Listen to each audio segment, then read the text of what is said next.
I really do not wish to be stuck here longer than needed. What's that? Oh! Sorry, I didn't see you there. My name is Jaydreamer, and welcome back to another video. This is the third episode of Pokemon Edelweiss, a series where I explore what the country of Portugal could look like as a Pokemon region. If you haven't seen the previous episodes, I would consider checking them out, as today we're carrying on from where we left off last time with more of Delis' Pokedex. For future reference, there will be 2 more videos like this, the episode next month covering the final parts of the main Pokedex, and a secret extra video that will be all about Delis' legendary Pokemon. So, with no further ado, let's start out with some more regional variants. I've said it before and I'll say it again, regional variants will remain to be my favourite thing about modern Pokemon. So Pokemon number 41 is Delis and Sewaddle, the fighting bug-type battle Pokemon. It enjoys showing off and acting dramatically upon any inconvenience. It may be small, but it is hardy. This variant of Sewaddle is, well, in the first episode I mentioned the Bergen Bypass, which is based upon the Red Forest in Sintra. Delis and Sewaddle has adapted to have red leaves in order to blend in with this environment, though that's not the extent of what inspires the line.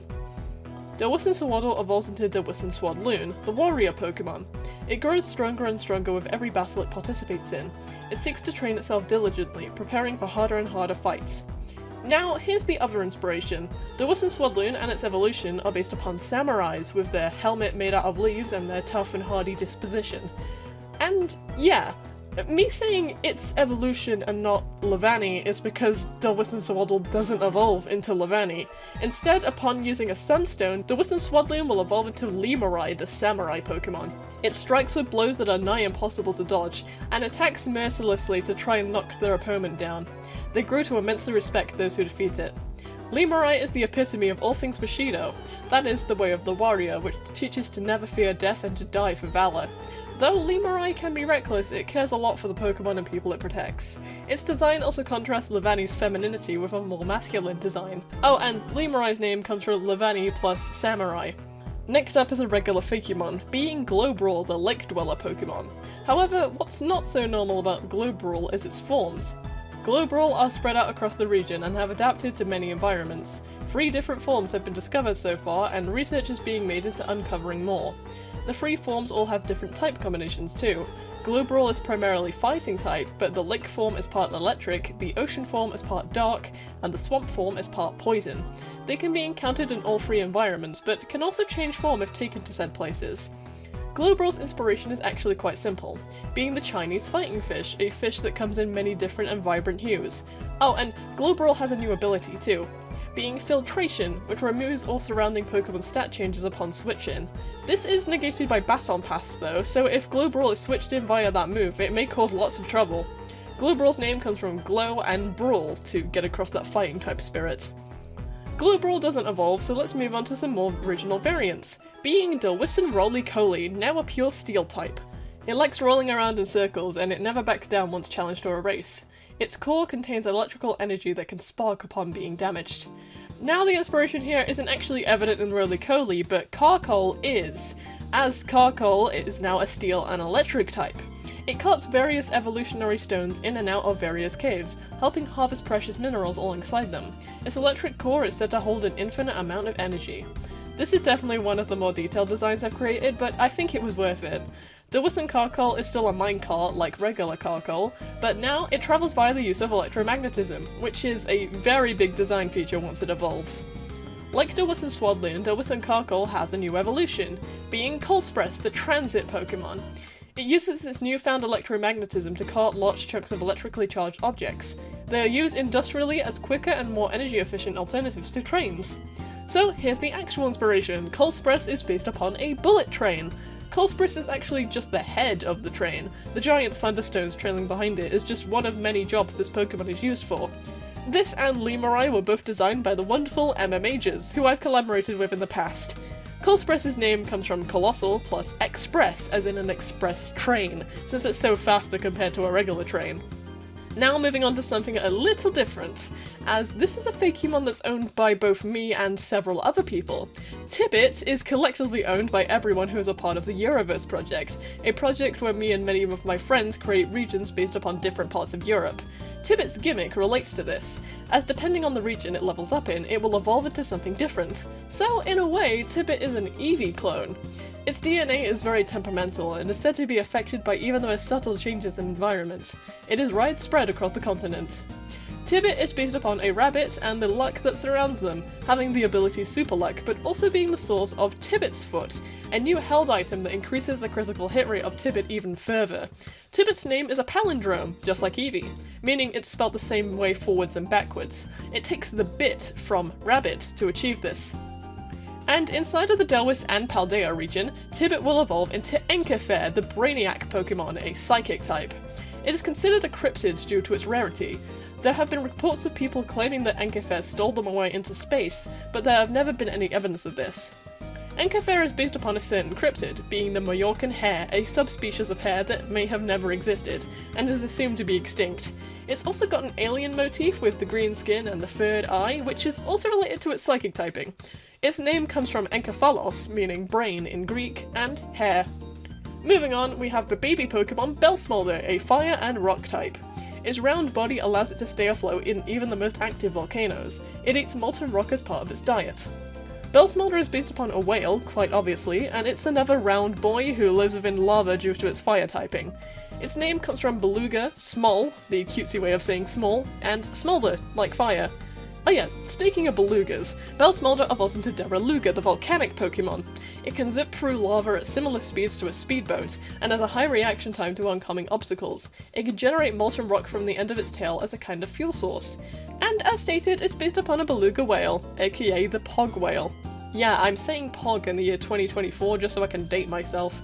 Deraluga's name comes from Caldera, the center of a volcano, and beluga. Nothing much to say about this one. Next is Delis Vanillite, the sweet Pokemon, now an ice and fairy type. It emits a pleasant raspberry scent that attracts prey. Once they drop your guard, they attack with freezing cold attacks. Since Vanillite is an ice cream, this is now a different flavour of ice cream, being Raspberry Ripple. It evolves into Delis Vanillish, the Ripple Pokemon. It can reflect light off of its ice-like body to blind attackers and attack when they're vulnerable. It's said that its true face is hidden behind the spiraled snow. Which is canon, by the way. The snow that covers Vanillite isn't its true body. Its true body is actually this. Moving on from that, Vanillish finally evolves into Delis Vanillux, the luxury Pokemon. Its delicious scent can daze anyone, human or Pokemon. It uses this opportunity to flee the scene, leaving behind edible crystals which are harvested to be used in desserts. Can you tell I don't have much to say about these guys? I guess I could add that they're shinies are supposed to resemble Soleros, a more summery type of ice cream. Here's the Pokemon I do have things to say about though. Being Skelowax, the wax Pokemon, a ghost and fire type. It burns with a small flame that is slowly melting away at its own body. People who stare into the flame for too long are said to be spirited away. This is both based upon regular wax and skulls, but it's also based upon something more macabre. Adipocere, a type of wax created by human corpses. Yeah, during the decomposition process, the bacteria that eat away at body fat end up creating a wax-like substance. It's pretty grim, but it makes for some interesting Pokemon inspiration. Don't ask how I know all of this. Anyway, Skelowax's name comes from skeleton and wax. It evolves into Tibimelt, the wisp Pokemon. At night, this Pokemon is often confused for will-o-wisps. The fire covering it can never be doused. Another thing that this line is based on is the Santa Campagna, the myth of a strange procession of souls, locked within eternal torment as they hold candles to light the way. This isn't actually the first appearance of the Santa Campagna in Delis. This line represents the fire, though. Tibimelt's name comes from tibia, one of the leg bones, and melt, like wax. Through the use of a firestone, it finally evolves into Grimana, the phantom Pokemon. Cloaked by a harsh fire, it charges through forests, causing blazes as it runs. Things that are covered in the wax left behind are said to lose all sense of free will. Something else the line is now inspired by is centaurs, creatures that are part horse, part man. It's literally cloaked in fire, as the flames surrounding it resemble a cloak. I bet you wouldn't have guessed it evolved into a horse, huh? Its name comes from Grim and Mana. Here's the second Pokemon with the same inspiration as the Skelowax line, being Ralts, now a pure ghost type. It is often mistaken for a strange apparition. It cannot see due to its hat, so it tends to float around aimlessly in the wind. These guys represent the spirits that take part in the Holy Company, who are dressed in white hooded cloaks. Although Ralts are a rare occurrence, it's claimed that the scent of Skelowax's melted wax can be detected on the breeze when they're nearby. Ralts evolves into Curlia, the Hex Pokemon. It places enchantments upon people that send them into a half-asleep daze. It commands those it controls to aid in its trickery. Kirlia has a bit of a fairy tale witch motif to it too. Strangely, within Edelweiss, the evolution method for Kirlia is inversed, because when a Dawnstone is used upon a female Kirlia, it evolves into Delis and Gardevoir, the ghost and psychic type manipulator Pokemon. The pendant on her chest is said to contain an evil spirit. Through the deal she struck, Gardevoir uses this power to feed upon the souls of the unsuspecting. Now, Gardevoir and Gallade have a flamenco motif with their dress, Gardevoir being the more feminine one with her pink and white dress. Gardevoir and Edelweiss are very wicked and cruel, and it's said that they answer to no one, besides from an alleged smiling entity. Alternatively, Kirlia could evolve through level up into Delis and Gallade, the ghost and light type altruist Pokemon. It has only one mission, to stop the misdeeds of its wicked counterpart Gardevoir. It fights to protect those who cannot protect themselves. It's essentially the opposite of Gardevoir, being just, kind, and heroic, all things the light type embodies. Both Gardevoir and Gallade have signature abilities, called Dark Side and Perseverance, which boost their attack or special attack upon being hit by a dark type move, also removing their 4x weakness to that type. And the signature moves are similar too, being Call from the Beyond and Spirit Quell, physical/special ghost type moves that are super effective against dark. We have one more member of the Santa Compania before we move on, being Delis and Gimmeghoul, now a ghost and fire type. It wanders aimlessly, as if under a spell. The last time this Pokemon appeared is said to be 999 years ago. Rumours state that one day an empty chest appeared within the forest, and scattered across the floor was 999 coins. The owner of the chest was never found. Of course, the owner being this lone Gimmeghoul. The Santa Compania is led by a human who has been put under a spell, and if you remember Gramana's Pokedex entry, its wax is said to be able to mind control those who touch it. So here, this Gimmeghoul has been put under a spell by the wax that melds its hands together, and due to this condition, Delis and Gimmeghoul can't evolve into Goldengo. A pretty sad life, all things considered. Let's move on to something that's also spooky, being Shriehound, the Dark-type Omen Pokemon. It is said to appear in front of those who have witnessed death, or those who are about to. They have been shunned as bad omens for decades. They live high in the mountains of the Edelweiss region, away from all signs of human life. Shriehound is based upon a snow fox. It's cute, despite the omen surrounding it. Its name comes from Shriek and Hound. When it evolves, it becomes the Dark and Ice type Gyfrost, the Dark Wolf Pokemon. It has been shunned as a monster, but many people believe it doesn't exist at all. People who see one are said to disappear mysteriously a few days later. It's somewhat of a cryptid in Edelweiss, as it rarely appears in front of humans. Though, rumour states that once, a human was taken in and raised by a group of Gyfrost. Gyfrost is based upon something that's admittedly from Britain once again, being the Barghest, a mythical and monstrous black dog that's said to be an omen of death. Please don't bring up a certain book series. I know. Its name comes from Barghest, Poltergeist, and Frost. Let's bleach our minds of the spookiness with something cuter, like Boiper, the Water Steel Float Pokemon. It serves as a marker for sailors of treacherous waters, the place where they tend to be the most common. They emit a small glow at night. Boiper is an inanimate object Pokemon, so it's simply just a boy with a face. I should mention a fun fact. Boiper was originally part of the Ascos Pokedex way before I even made the original videos. The same also goes for Delis and Vanillite. Anyway, Boiper's name comes from Boy and Helper. It evolves into Lightbuddy, the Beam Pokemon. It can shoot beams of light in order to act as Lighthouse to lost swimmers and Pokemon, and is used by many lifeguards as a companion. Libuddy is still a boy, but it's also taking attributes of a lighthouse. Whilst Boiper is just a marker, Libuddy's purpose is to light up oceans at night, so they're used by lifeguards and rescue crews all across Edelweiss. Its name comes from Light and Buddy. Simple enough. Its final evolution, Bicapin, is the Tower Pokemon. It disguises itself as a lighthouse and stands stationary off the shore of small islands. It periodically makes unnerving growls, which are drowned out by the sound of the sea. Though, with its ability dormant, it becomes more aggressive when its HP goes below 50%, summoning waves of water to crash onto attackers. Now Bicapin is fully a lighthouse that's secretly alive, that is. The railing actually acts like a second jaw of sorts, slamming down onto anyone who dares to touch it. Its name comes from Beacon and Capin, a shortening of Captain. We only have a few more to go today, so let's go into Delis's caves and see what we can find there. Let's start with Opustone, the Fire and Rock multicolour Pokemon. It gathers priceless stones as part of its nesting process. Due to this, Opustone are popular companions for jewellery makers. This creature is based upon opals. Despite it looking like a bug, it's actually entirely made of gemstone. However, its ability Elytra makes up for this, giving it stab for bug-type moves. Its name comes from opal and stone. When it evolves into Opa Flare, though, it actually drops the rock typing in favour of the psychic typing, becoming the Solar Flare Pokemon. It is said to harness the power of 100 suns, glowing in a multitude of colours to stun opponents. It can douse for nearby gemstones using the psychic power of its antenna. Of course, don't take the entries too seriously. Opa Flare is still an opal, but it's specifically a black fire opal, an opal with many striking hues. Its antennae are also dowsing rods, which are used for finding gems, as said, but also used for, allegedly, finding spirits. Its name comes from opal and flare, like the solar flares it burns like. Next, let's talk about the baby Pokemon Papupa, a pure fairy type. Papupa don't have many natural predators, so they tend to live an overly idyllic lifestyle. When hit by the sun's rays, this Pokemon's scales shine in brilliant colours. Papupa may look like a flower, but it's actually not. But it is based on a flower, being the Snapdragon. Its ability Flower Bud actually grants it immunity to the ice type, and it's also unaffected by snowstorms and the freeze status. This and the evolution were both designed by Scarlet Spectre, a good friend of mine, and him and Mages can be found in the description of this video.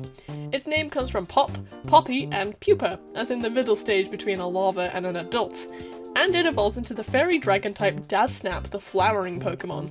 Its flower-like appendages contain a powerful toxin that can knock out small Pokemon that confuse it for a flower and try to nibble it. So again, it's a Snapdragon. Literally, because it's a dragon that snaps. This guy also sounds like fireworks when it cries, probably explaining why it learns the new move, Fireworks, a fairy-type status move that lowers the opponent's defense and special defense. Its name comes from Dazzle and Snap. And now, the time approaches. The final evolution line of today's Pokédex episode. Let's finish this off with Dorvice, the novice Pokemon, an ice and psychic type. It uses the power of song to summon forth icy blizzards and beautiful light shows. Its cute disposition causes it to be picked on by many Pokemon. Dorvice is, simply enough, an ice witch, but she also takes inspiration from the Snow Queen fairy tale, which is about an evil queen with the power to control ice. Though Dorvice is far from evil, she's just cute and playful. Dorvice's name comes from Daw, novice, and ice, and when it evolves, it becomes Express, the Ice Mage Pokemon. It uses vocal commands to summon various attacks, which it controls with its voice. It practices these skills once the moon is highest in the sky. To add on to the inspiration, it's also based upon opera singers. This is for an important reason, as you see, a lot of the Fakemon have been custom made to be members of the gym leader teams, and Expressed isn't one of those, but it is one of the Pokemon the champion uses. And the champion, well, you'll meet her eventually. Anyway, Express's name comes from expert, since its skills have improved through its evolution, and mist. And for the final Pokemon today, we have Express's final evolution, Auramith, the mystical Pokemon. Taking a revenge upon the ones who used to bully it as a child, it freezes them in place with perfectly honed ice attacks, and leaves them there to struggle. Which sounds pretty gruesome, but when it's not doing that, it's said its voice is beautiful, only paralleled by a certain other Pokemon we'll discuss in the next Pokédex episode. Auramith's name comes from Aurora and Myth. Speaking of Auroras, I should speak about Auramith's signature moves before we depart. We'll start with Borealis, which is a special ice-type move which gets its power increased if Aura Veil is active. And a fun fact about Borealis, the champion owns an Auramith, and she's part of a band named after its signature move. Borealis is... they're important later. Auramith also gets a different signature move, Chilling Opera. This one is an ice-type status move, which sharply raises the user's special attack. And with that, we've reached the end of today's episode. But don't worry, we're nearly there. Next time we'll be finishing off the decks, and then after that, the Eventide approaches. That's all from me today. Goodbye for now.